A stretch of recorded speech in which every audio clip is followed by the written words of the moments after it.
Hi friends, ಪ್ರಭಾಪಾರ ರೆಸಿಪಿಗೆ ಸ್ವಾಗತ. ಎಲ್ಲರಿಗೂ ಮತ್ತೊಮ್ಮೆ ದೀಪಾವಳಿ ಹಬ್ಬದ ಶುಭಾಶಯಗಳು. ಗೊತ್ತು, ಎಲ್ಲರೂ ದೀಪಾವಳಿ ಹಬ್ಬ ಮುಗ್ದಾಗಿದೆ, ಏನಪ್ಪ ಈಗ ಮತ್ತೆ ವಿಶ್ ಮಾಡ್ತಿದ್ದಾರೆ ಅಂತ ಅನ್ಕೋಬೇಡಿ. ಹಬ್ಬದ ಸಿಹಿ ಎಲ್ಲ ತಿಂದು ಬೇಜಾರಾಗಿ ಏನಾದರೂ ಬೇರೆ ಅಡುಗೆ ಮಾಡಬೇಕು ಅಂತ ಖಂಡಿತ ಮನಸ್ಸಿಗೆ ಬಂದಿರುತ್ತಲ್ವ ಎಲ್ರಿಗೂ. ಖಂಡಿತವಾಗ್ಲೂ ಬಂದಿರುತ್ತೆ. ಬನ್ನಿ, ಅದಕ್ಕೆ ನಾನು ಇವತ್ತೊಂದು ಹೊಸ ರೆಸಿಪಿ ತಂದಿದ್ದೀನಿ. ಅದು ಏನು ಗೊತ್ತಾ, ಟೊಮೆಟೊ ಕೊತ್ತಂಬರಿ ಗೊಜ್ಜು. ಈ ಗೊಜ್ಜನ್ನ ಒಂದ್ಸಲ ನೀವು ಮಾಡ್ಕೊಂಡು ತಿಂದರೆ ಮತ್ತೆ ಪದೇ ಪದೇ ಮಾಡ್ತಾ ಇರ್ತೀರ. ಮನೇಲಿ ಎಲ್ಲರೂ ಕೇಳಿ ಕೇಳಿ ಮಾಡಿಸ್ಕೊಂಡು ತಿಂತಾ ಇರುತ್ತೆ, ಅಷ್ಟು ಚೆನ್ನಾಗಿರುತ್ತೆ. ಏನು ಮಹಾ ಟೊಮೆಟೊ ಗೊಜ್ಜನ್ನ ಇಷ್ಟೊಂದು ಹೇಳ್ತಾರೆ ಅಂತ ಅನ್ಕೋಬೇಡಿ. ಒಂದು ಸತಿ ಈ ಗೊಜ್ಜು ಮಾಡಿ ನೋಡಿ, ನಿಮಗೆ ಗೊತ್ತಾಗುತ್ತೆ. ರೆಸಿಪಿ ಶುರು ಮಾಡೋಕ್ಕೂ ಮುಂಚೆ ಯಾರೆಲ್ಲ ನನ್ನ ಚಾನಲ್ನ ಸಬ್ಸ್ಕ್ರೈಬ್ ಮಾಡದೆ ನೋಡ್ತಾ ಇದ್ದೀರಾ, ದಯವಿಟ್ಟು ಸಬ್ಸ್ಕ್ರೈಬ್ ಮಾಡ್ಕೊಳ್ಳಿ ಅಂತ ಕೇಳ್ಕೊಳ್ತಾ ಇದ್ದೀನಿ. ಬನ್ನಿ ರೆಸಿಪಿ ಶುರು ಮಾಡೋಣ. ಟೊಮೆಟೊ ಕೊತ್ತಂಬರಿ ಗೊಜ್ಜನ್ನು ಬಿಸಿ ಅನ್ನ, ದೋಸೆ, ಚಪಾತಿ, ಇಡ್ಲಿ, ಪರೋಟ ಎಲ್ಲದ್ರ ಜೊತೆಗೂ ತಿನ್ಬೋದು. ತುಂಬ ಚೆನ್ನಾಗಿರುತ್ತೆ.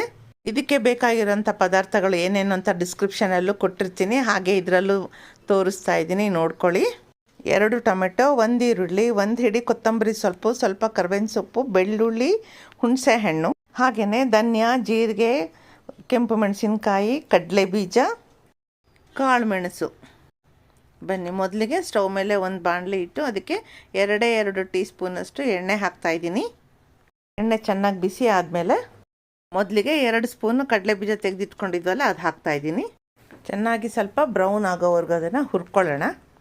ಈಗ ಜೀರಿಗೆ ಮತ್ತು ಧನಿಯಾ 2 ಹಾಕ್ಕೊಳ್ತಾ ಇದ್ದೀನಿ. ಇದು ಸ್ವಲ್ಪ ಚೆನ್ನಾಗಿ ಹುರ್ಕೊಂಡಾದ್ಮೇಲೆ ಒಣಗಿದ ಮೆಣಸಿನ್ಕಾಯಿ ಹಾಕ್ಕೊಳ್ತಾ ಇದ್ದೀನಿ. ಹಾಗೆ ಕಾಳು ಮೆಣಸು ಹಾಕ್ಕೊಳ್ತಾ ಇದ್ದೀನಿ. ಚೆನ್ನಾಗಿ ಇದನ್ನು ಸ್ವಲ್ಪ ಹುರಿಯೋವಾಗ ಫ್ಲೇಮು ಲೋನಲ್ಲಿದ್ದರೆ ಒಳ್ಳೆಯದು. ಜೋರಾಗಿಟ್ಟರೆ ನೀವು ನೋಡಿ ಸಿಡಿತಾ ಇದೆ ಅಲ್ವಾ, ಧನಿಯಾ ಜೀರಿಗೆ ಎಲ್ಲ ಸಿಡಿದು ಹೋಗುತ್ತೆ. ಹಾಗೆ ಅದಕ್ಕಾಗಿ ಲೋನಲ್ಲಿ ಇಟ್ಕೊಂಡು ಮಾಡ್ಕೊಳ್ಳಿ. ಈ ಥರ ಕಡಾಯಿನ ಸ್ವಲ್ಪ ಟಿಲ್ಟ್ ಮಾಡಿಬಿಟ್ಟು ಈ ಥರ ಎಣ್ಣೆ ಎಲ್ಲ ಬಸ್ತು ಬರೀ ಕಾಳುಗಳನ್ನೆಲ್ಲ ತೆಗೆದು ನಾನು ಮಿಕ್ಸಿಗೆ ಹಾಕ್ಕೊಳ್ತಾ ಇದ್ದೀನಿ. ಅದನ್ನು ಪಕ್ಕಕ್ಕೆ ಇಟ್ಬಿಡ್ತೀನಿ. ಆವಾಗ ಅದು ಸ್ವಲ್ಪ ತಣ್ಣಗಾಗುತ್ತೆ. ತಣ್ಣಗಾಗೋ ಅಷ್ಟೊತ್ತಿಗೆ ಇನ್ನೂ ಸ್ವಲ್ಪ ಮಸಾಲೆ ಇದೆ, ಅದನ್ನು ರೆಡಿ ಮಾಡ್ಕೊಳ್ಳೋಣ. ನೋಡಿ, ಈಗ ಕಡಾಯಿನಲ್ಲಿ ಎಣ್ಣೆ ಹಾಗೇ ಇದೆ. ಇದಕ್ಕೀಗ ನಾವು ಹೆಚ್ಚಿಟ್ಕೊಂಡಿದ್ವಲ್ಲ ಈರುಳ್ಳಿ, ಅದನ್ನು ಹಾಕ್ಕೊಳ್ಳೋಣ. ಆ ಎಣ್ಣೆಯಲ್ಲಿ ಮೀಡಿಯಮ್ ಫ್ಲೇಮಲ್ಲಿ ಚೆನ್ನಾಗಿ ಸ್ವಲ್ಪ ಹುರ್ಕೋಬೇಕು. ಈರುಳ್ಳಿ ಬಣ್ಣ ಸ್ವಲ್ಪ ಬದಲಾಗೋವರೆಗೂ ಹುರ್ಕೊಂಡ್ರೆ ಸಾಕು. ಇದಕ್ಕೆ ಕರ್ಬೇವಿನ ಸೊಪ್ಪು ಹಾಕ್ಕೊಳ್ಳೋಣ. ಹೆಚ್ಚಿಟ್ಟಿದ್ದು ಟೊಮೆಟೊ ಹಾಕ್ಕೊಳ್ಳೋಣ. ಈಗ ಫ್ಲೇಮ್ನ ಮೀಡಿಯಮ್ಗಿಂತ ಸ್ವಲ್ಪ ಜಾಸ್ತಿ ಮಾಡ್ಕೊಳ್ಳೋಣ, ಹೈಗಿಂತ ಸ್ವಲ್ಪ ಕಡಿಮೆ ಇಟ್ಟು ಈ ಥರ ಚೆನ್ನಾಗಿ ಹುರಿಬೇಕು. ಯಾಕಂದರೆ ಟೊಮೆಟೊ ಎಲ್ಲ ಬೇಯಬೇಕಲ್ವ, ಅದಕ್ಕೋಸ್ಕರ. ಸ್ವಲ್ಪ ಹೊತ್ತು ಹುರಿದಿದ್ದಾದಮೇಲೆ ಉಪ್ಪು ಹಾಕ್ಕೊಳ್ತಾ ಇದ್ದೀನಿ. ಇದಕ್ಕೆ 1 ಸ್ಪೂನಷ್ಟು ಕಲ್ಲುಪ್ಪು ಹಾಕ್ಕೊಳ್ತಾ ಇದ್ದೀನಿ. ಈ ಥರ ಉಪ್ಪನ್ನು ಸೇರಿಸಿ ಹುರಿಯೋದ್ರಿಂದ ಟೊಮೆಟೊ ಎಲ್ಲ ಬೇಗ ಮೆತ್ತಗಾಗುತ್ತೆ, ಹಾಗೆ ಈರುಳ್ಳಿನೂ ನೀರು ಬಿಡುತ್ತೆ. 1-2 ನಿಮಿಷ ಹುರಿದಿದ್ದಾದಮೇಲೆ ಇದಕ್ಕೆ ಮುಚ್ಚಳ ಮುಚ್ಚಿ ಒಂದು 5 ನಿಮಿಷ ಬೇಯಿಸಬೇಕು. ಟೊಮೆಟೊ ಎಲ್ಲ ಸಿಪ್ಪೆ ಬಿಡಬೇಕು, ಅಲ್ಲಿ ತನಕ ಬೇಯಿಸ್ಕೊಳ್ಳೋಣ. ಮಧ್ಯದಲ್ಲಿ 1 ಅಥವಾ 2 ಸಲ ಮುಚ್ಚಳ ತೆಗೆದು ಸ್ವಲ್ಪ ಹುರಿದ್ಬಿಟ್ಟು ಮತ್ತೆ ಮುಚ್ಚಳ ಮುಚ್ಚಿಡಬೇಕು. ಯಾಕೆ ಅಂತಂದರೆ ನಾವು ನೀರೇನೂ ಹಾಕಿಲ್ಲ ಅಲ್ವಾ, ಸೀದೋಗ್ಬಿಡುತ್ತೆ. ಅದಕ್ಕೋಸ್ಕರ ಒಳ್ಳೆ ಹಣ್ಣು ಟೊಮೆಟೊ ಹಾಕಿ ಮಾಡಿದರೆ ಬೇಗ ಬೆಂದೋಗುತ್ತೆ. ಇದು ಸ್ವಲ್ಪ ಗಟ್ಟಿ ಇರೋದ್ರಿಂದ ಒಂದು 2-3 ಸಲ ಮುಚ್ಚಳ ತೆಗೆದು ಈ ಥರ ಬೇಯಿಸ್ಕೋಬೇಕಾಗುತ್ತೆ. ಇದಕ್ಕೇನೆ ಈಗ ಕೊತ್ತಂಬರಿ ಸೊಪ್ಪು ಹಾಕ್ತಾಯಿದ್ದೀನಿ. ಜೊತೆಗೆ ಹುಣಸೆ ಹಣ್ಣನ್ನು ಹಾಕ್ಬಿಟ್ಟು ಸ್ವಲ್ಪ ಸೌಟಲ್ಲಿ ಹಿಂಗೆ ಕೆದಕ್ಬಿಟ್ಟು ಮುಚ್ಚಳ ಮುಚ್ಚಿ ಸ್ಟವ್ ಆಫ್ ಮಾಡಿಬಿಡ್ತೀನಿ. ಆ ದಮ್ಮಲ್ಲೇ ಕೊತ್ತಂಬರಿ ಸೊಪ್ಪೆಲ್ಲ ಚೆನ್ನಾಗಿ ಬೆಂದ್ಕೊಂಡ್ಬಿಡುತ್ತೆ. ಇನ್ನೇನು ರುಬ್ಬಕ್ಕೆ ಹಾಕ್ತೀವಿ ಅನ್ನುವಾಗ ಬೆಳ್ಳುಳ್ಳಿ ಕಾಳುಗಳನ್ನ ಹಾಕ್ಕೊಳ್ತಾ ಇದ್ದೀನಿ. ಇಲ್ಲಿ ಬೆಳ್ಳುಳ್ಳಿ ಸ್ವಲ್ಪ ಹಸಿಯಾಗಿರಬೇಕು, ಸ್ವಲ್ಪ ಬಿಸಿತಾಗಿರ್ಬೇಕು ಅಷ್ಟೇ.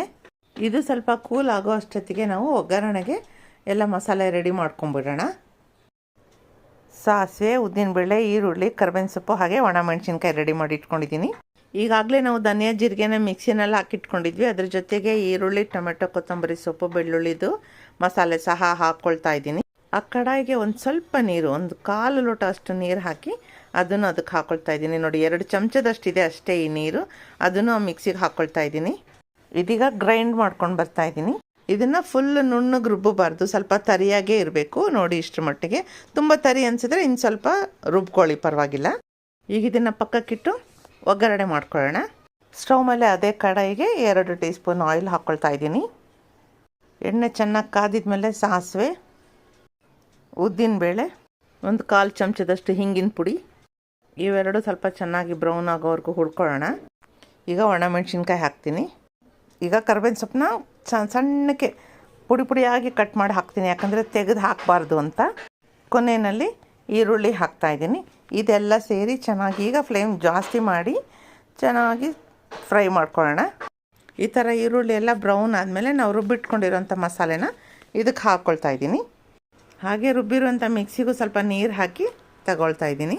ಈ ಗೊಜ್ಜು ನಿಮಗೆ ಸ್ವಲ್ಪ ಗಟ್ಟಿಯಾಗಿದ್ರೇ ಚೆನ್ನಾಗಿರೋದು, ತುಂಬ ತೆಳುವಾಗಿ ಮಾಡ್ಕೊಂಬಿಟ್ರೆ ಚೆನ್ನಾಗಿರಲ್ಲ. ಇವಾಗ ಇದನ್ನು ಒಗ್ಗರಣೆ ಎಲ್ಲ ಮಿಕ್ಸ್ ಆಗೋ ಥರ ಸಿಮ್ಮಲ್ಲಿಟ್ಟು ಚೆನ್ನಾಗಿ ಬೇಯಿಸ್ಕೊಳ್ಳಿ. ಇದಕ್ಕೆ 1 ಸ್ಪೂನ್ ಬೆಲ್ಲದ ಪುಡಿ ಹಾಕ್ತಾಯಿದ್ದೀನಿ.